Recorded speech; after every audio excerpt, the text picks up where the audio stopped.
A New York couple faces thousands of dollars in fines for declining to rent out their family farm for a same-sex wedding celebration. The New York State Division of Human Rights fined Cynthia and Robert Gifford $13,000. The couple believes marriage is the union of one man and one woman. And here now with more on this case is Ryan Anderson with the Heritage Foundation. Welcome, Ryan. Thanks for having me. Happy to be with you. In 2012, Ryan, a lesbian couple asked the Giffords to rent the family's barn for their wedding ceremony and reception. Cynthia Gifford said she and her husband could not, in good conscience, host the event, believing that as free citizens running a business, they should have the right to decline to participate in an event that does not reflect their values. Do you agree? Oh, yes. I mean, part of the landmark of America's achievement as a free society was that people, when they step into the marketplace, could bring their moral and religious values with them. And so part of the genius of free markets, free contracts, free association, the freedom of speech, and the free exercise of religion was that we didn't have to leave behind all of our beliefs, all of our values when we engaged in public life.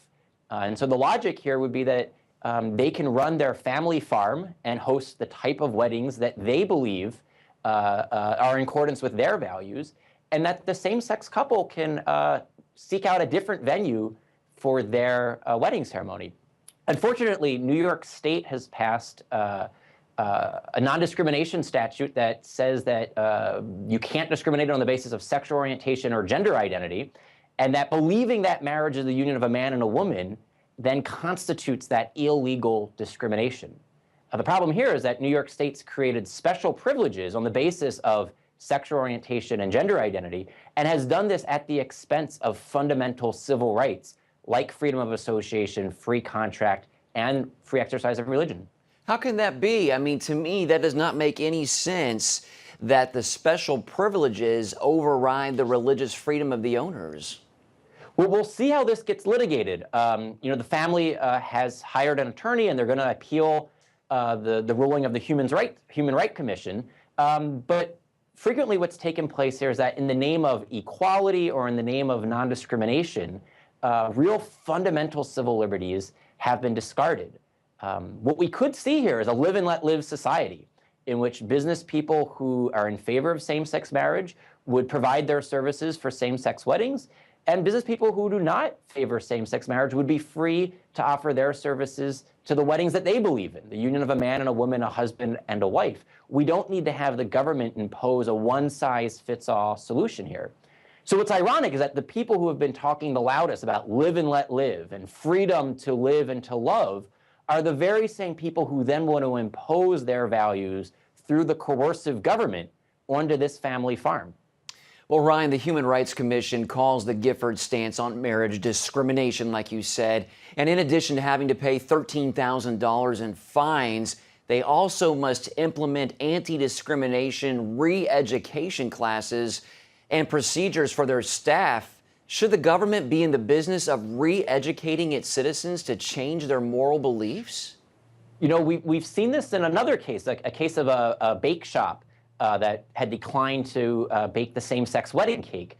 And that what government seeks to do here is to re-educate, reshape the values of citizens in accordance with the government's beliefs and the government's values. And they do it under the guise of a non-discrimination clause or an equality clause. You know, who could be in favor of inequality? Who could be in favor of discrimination? But what's really at stake here is whether or not citizens and the institutions of civil society will be left free to organize in accordance with their own values and their own beliefs, or whether the government will seek to monopolize, to crowd out these other values, and to impose the government's values, which are really imposing the liberal activist values through government mechanism on all of society. Does this case point to an increasing conflict between religious liberty and laws that provide special privileges based on sexual orientation and even gender identity, Ryan? Exactly. This is what we're seeing in the cases that involve the photographer, the florist, the baker, and now the family farm, is that when you have statutes that elevate sexual orientation and gender identity to a protected class, that gives special privileges based on sexual orientation and gender identity, traditional American civil liberties like free association, free speech, the free exercise of religion, are run roughshod over. They are the ones that suffer real civil rights that our nation was founded on based upon the creation of these special privileges. All right, Ryan Anderson of the Heritage Foundation, thank you so much for your time and your insights today, sir. Happy to be with you.